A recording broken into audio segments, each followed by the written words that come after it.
He returned home a millionaire, but what he heard shattered everything. A scream from his daughter's room. A rush of footsteps. A heart pounding like a war drum. In that moment, all his luxury, power, and prestige meant nothing. Inside, a nightmare was unfolding, one he never imagined. His little girl, terrified and trembling. The nanny he trusted, a monster in disguise. And in the ruins of his perfect life, he found what truly mattered. This isn't just a story about money and success. It's about love, fatherhood, and redemption. Watch until the end. It will change you. Andrey Platonov had it all: wealth, fame, a jet-set lifestyle envied by millions. CEOs begged for meetings with him, magazines competed for his face on their covers. But on one fateful evening, after closing a multi-million-dollar deal in Dubai, he came home, only to have his world ripped apart by a single, desperate scream, "Papa." What he found inside his mansion wasn't luxury, it was heartbreak. His 8-year-old daughter, Liza, his little sunshine, was curled into a corner, trembling.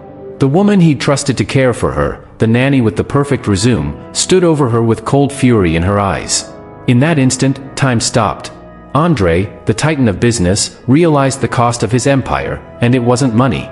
It was her. The moments he missed. The hugs he wasn't there to give. The nights she cried, wishing he'd come home. That night changed everything. He fired the nanny. He canceled his meetings. And for the first time in years, he saw himself in the mirror and didn't like what stared back. So he made a choice, not as a CEO, but as a father. He walked away from the boardroom and into the heart of his child. This story isn't about riches. It's about rediscovering what no amount of money can buy: love, trust, and presence. What happened next will move you deeply. Stay with us until the end. It was late evening when Andrey Platonov, one of the country's most successful businessmen, returned from a high-stakes business trip to Dubai. The ink on his multi-million-dollar deal was still fresh. He had it all: a private jet, chauffeurs, security teams, and personal chefs ready to cook at a moment's notice. But that night, something was different.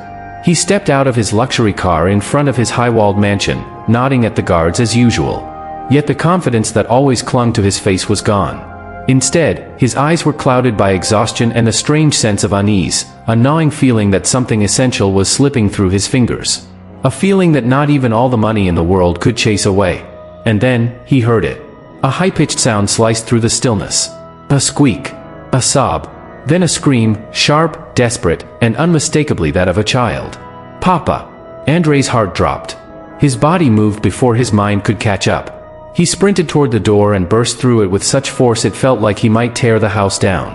"Liza!" he shouted, his voice breaking as his shoes pounded up the stairs. His 8-year-old daughter, his shining light, his only child, whom he rarely saw more than weekends, was crying. And not just crying, screaming. The sound was coming from her room. He raced up, 2 stairs at a time, and flung the door open. The sight stopped him cold. The room was a disaster: upturned furniture, a broken tablet, dolls with their hair cruelly cut off. In the corner, Liza was curled into a trembling ball, her little body shaking with fear. Standing over her was the nanny. That nanny. The one he had personally vetted, recommended by professionals, with a flawless resume, strict, yes, but always polite. "What are you doing?" he roared, rushing toward his daughter. The nanny flinched. For a brief second, fear flickered in her eyes, then turned into something far more chilling: icy contempt.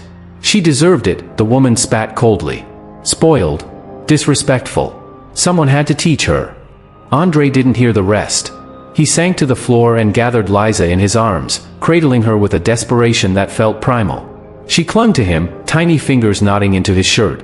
"Papa," she whispered between sobs, "I begged you to come. I waited so long." In that moment, the facade of Andrey's powerful, polished life crumbled. Everything he'd built, companies, luxury, magazine covers, awards, meant nothing compared to the fragile little girl in his arms who felt completely alone in a house full of staff. He fired the nanny on the spot. No waiting until morning. He canceled her contract, called the agency, and left strict instructions: never again. "No one enters this house unless I know them myself." But that was only the beginning. That night, he didn't sleep. He sat beside Liza's bed, holding her hand as she drifted into a fitful slumber, clutching him like a life raft. And when she finally rested, he walked into his office, stared at his reflection in the glass, and saw a man he no longer respected. By morning, he had made a decision. He canceled all his meetings. Told his partners he was taking an indefinite leave, maybe forever.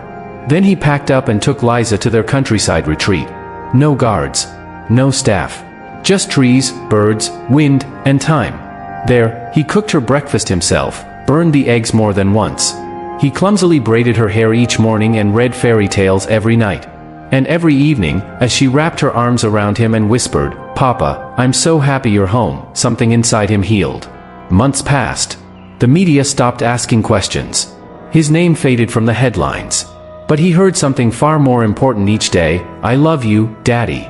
And one afternoon, while flying a kite together on a sunlit hill, Liza looked up at him and said with a soft smile, "You know, I'm not afraid anymore, because you're here." Andrey felt his throat tighten. Life had given him a second chance. He might have lost millions, but he had regained something far greater. He had become a father again. Backhand index pointing right. If this story touched your heart, don't just scroll past. Red heart like, comment your thoughts, and share this with someone who needs to hear it. Bell subscribe for more stories that remind us what really matters in life.